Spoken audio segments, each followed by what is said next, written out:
Borne 1, place Réberty et son église. En ce moment même, vous vous trouvez sur la place Réberty, du nom de Flaminius Réberty, qui en plus d'être baron était député et sénateur des Alpes-Maritimes, ministre de la guerre en 1920 et de la marine en 1922. Ah, il s'en est passé des choses sur cette place, croyez-moi.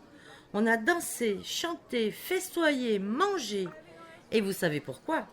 Tous les ans avait lieu ici l'événement tant attendu par tout le monde dans le village, le festin.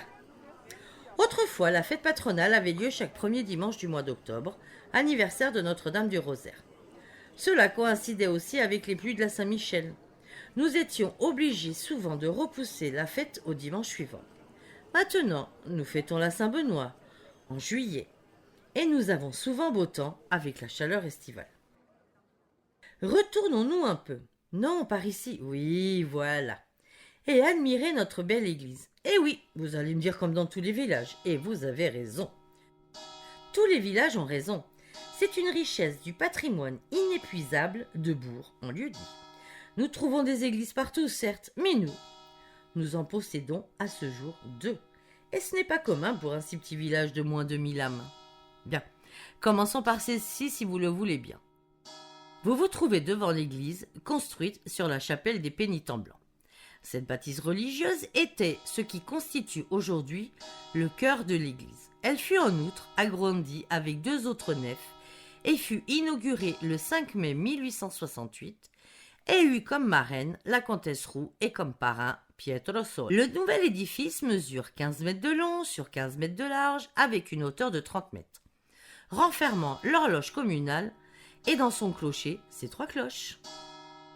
Tenez, en vous approchant un peu, nous apercevons aussi sur la façade de l'église des anneaux. Savez-vous à quoi ils pouvaient bien servir? Non. Alors, certains disent que c'était pour accrocher les bêtes lors de la foire agricole de Comte, mais ça pouvait être aussi pour accrocher les carrosses.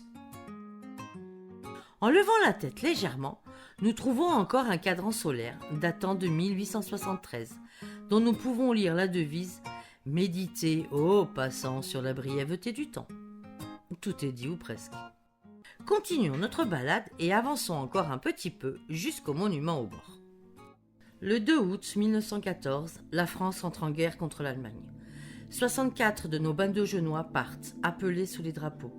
Malheureusement, 26 d'entre eux n'en reviendront pas. Le 11 novembre 1918 à 11h sonnent les cloches de la victoire, signifiant la fin de la guerre.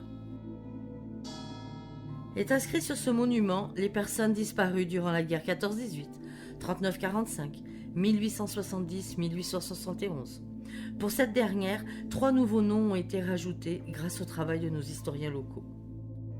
Vous pouvez apercevoir un peu plus bas une plaque commémorative. Elle a enfin retrouvé sa place plus d'un siècle après sa conception, ayant voyagé de la première mairie en 1919, puis l'école dans les années 50... Puis, elle fut retrouvée dans le grenier du clocher, toute poussiéreuse. Et elle fut enfin scellée sur ce monument le 11 novembre 2023, mettant en valeur ces quelques lignes gravées à ces enfants tombés au champ d'honneur, la commune de Bain-de-Jeun reconnaissante. Si vous allez voir, on a même mis un article dans Nice Matin. De nos jours, sur notre belle place, nous nous rassemblons lors de chaudes soirées estivales, qui dynamise le cœur du village. On y danse toujours, on y mange de la soca, on y fait des barbecues, mais surtout, on s'y amuse beaucoup. Allez, et si nous continuons notre balade ?